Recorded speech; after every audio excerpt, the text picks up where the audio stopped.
A very long time ago I did some videos on some cheap and fast cars that were more than 300 brake horsepower. Today we're updating that video to look at the 10 cheapest cars you can get with over 300 brake horsepower, all of which can cost you less than £5,000. If you want to see the same video again at over 400 brake horsepower, hit the like button, 1,000 likes and I'll make that video. Without further ado, let's get straight into it.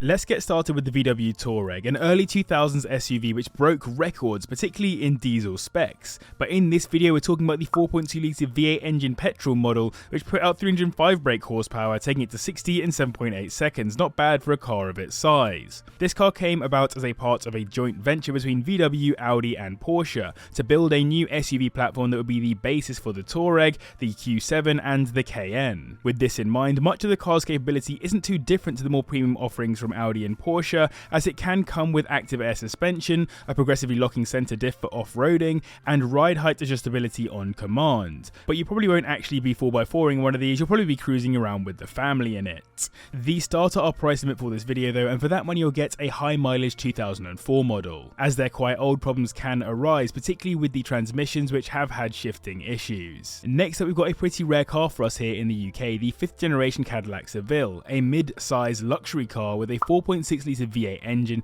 producing 305 brake horsepower which gets to 60 in 7.4 seconds, nothing rapid but over our 300 brake horsepower limit.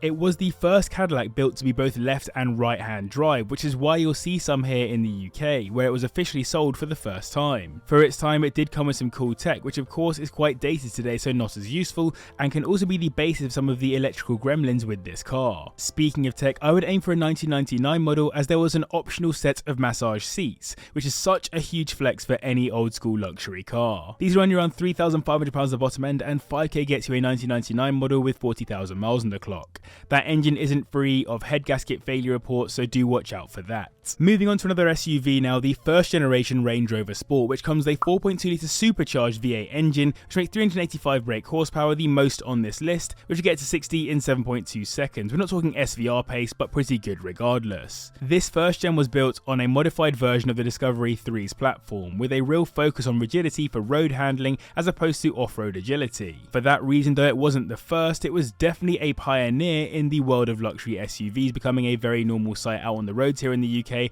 helped of course by its air suspension. They've actually done a good job of not aging too badly. Yes, you can tell they're old, but when they're in the right spec and well kept, they do look quite good. The main issue is reliability though. These old Range Rover Sports are known to have some killer issues with the air suspension and electricals in particular. They're listed anywhere from around £4,000, and 5k gets a 2005 example with 80,000 miles on it. Taking 7th on the list, we have a fast estate. I had to get at least one into the video, and it comes from Volvo with the V70 T6, which is a 3 litre turbocharged inline-6 engine that makes 300 brake horsepower, taking it to 60 in 6.7 seconds. Where the first gen had the V70R and the second gen had some cool fast models, the third gen came with a bit more modernity, and in this T6 spec, it really is a bit of a sleeper in my books. Both outside and in, it's not shouty at all, but that performance is really beyond what you might expect of a boring Volvo estate. It really lets the pace do the talking, all while having 815 litres of luggage capacity, which is absolutely insane. It is an expensive one on this list however, starting at our 5k limit, and you'll get a high mileage 2010 model for that kind of money. There is a known rear diff problem and gearboxes can cause problems later in life, plus it's worth mentioning these were pretty common police cars. Next up we have the final SUV on this list, the first generation Porsche Cayenne S, which came with a 4.5 litre V8 engine that makes 340 brake horsepower, taking it to 60 in 6.6 seconds. Pretty decent performance for this old family car. I mentioned it's on the same platform as the Touareg, just with that slightly bigger and more performant engine, and the key benefit, some Porsche tuning to make it handle a little bit better. It also benefits from a nice Porsche interior, which for me might be my favourite interior on this list in terms of design. It really is a nice place to be in the right spec. This car was also super important for pulling Porsche out of a massive hole of debt, which I've spoken about before. Basically they realised that Porsche owners also had SUVs, so they tried to replace those SUVs with the Cayenne with great success. These start at around £3,500 now, and 5k gets you a high mileage 2003 model. Sadly, the 4.5 litre engine is the least reliable due to the coating failing on the cylinder walls, and cooling leaks are known as well. So I hope you guys enjoyed this video. If you are, then do hit the like button and subscribe as well if you're new.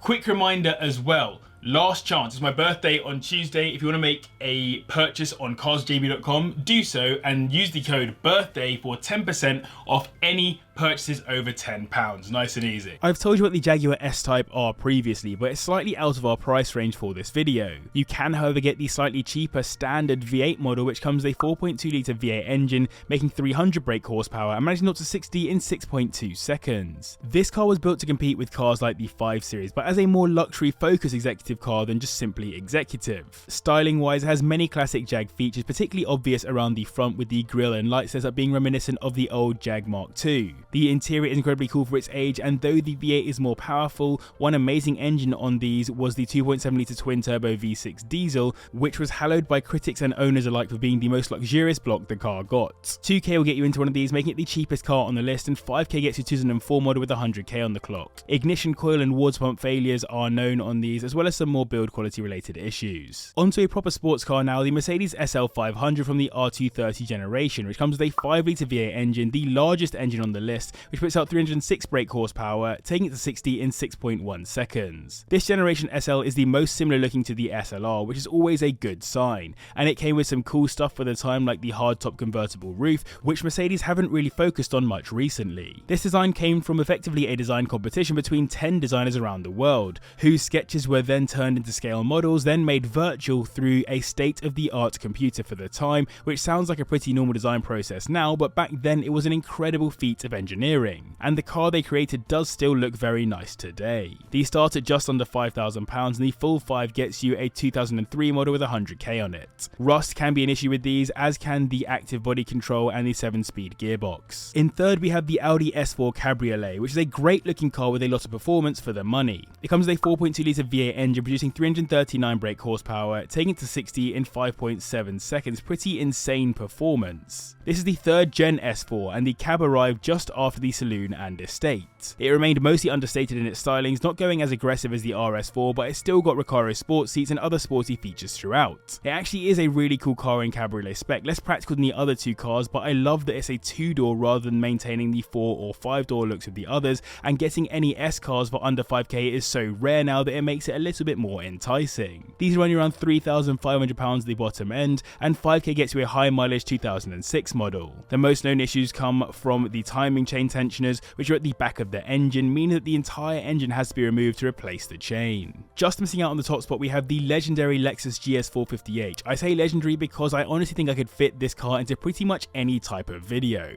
Best cheap luxury cars, GS450h. Best cheap sleepers, GS450h. If this thing was a hatchback, you know it would be in my hot hatch videos as well. This is in part thanks to its 3.5 litre V6 engine with electric power too, putting out a combined 341 brake horsepower, taking it to 60 in 5.7 seconds, making it one of only 2 cars on this list that doesn't have a V8. And this really is a lovely luxury car for the money, with its bulky frame and nice features like the ventilated and heated seats, as well as some of the most advanced safety features for its time like the dynamic radar cruise control. These are only around 3k at the bottom end, and 5k gets you a 2008 model with high mileage. These are excellent on reliability, but batteries for the hybrid motor can need replacing, which is difficult and expensive to do. Taking the top spot is this, the E63 BMW 645Ci, a nice luxury Grand Tourer that hosts a 4.4 litre V8 engine making 328 brake horsepower, managing up to 60 in 5.4 seconds. Really good performance for the money. I've spoken about how lovely these cars are as Grand Tourers in either coupe or convertible spec, especially for the price, but what I think is more interesting than that is that these are part of a much older BMW design problem. You probably know that everyone makes fun of BMW's ever-growing kidney grills as a design option. Well, back when this was around, it was the rear end that drew all of the attention with the bangle butt.